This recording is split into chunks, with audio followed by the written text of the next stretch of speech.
ఇంత రాత్రి అయింది, నిద్రపోకుండా ఈడేం చేస్తున్నావునా? మా వైఎస్ఆర్ కొడుకు వస్తున్నాడంట, ఆయన కోసం ఎదురు చూస్తున్నా అన్న.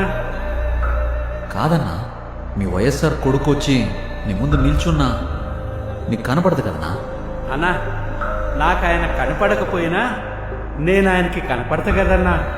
నాలాంటోళ్ళు ఆయన వెనకాల ఉన్నామని తెలియడానికే నేను ఇక్కడ ఉన్నానన్నా.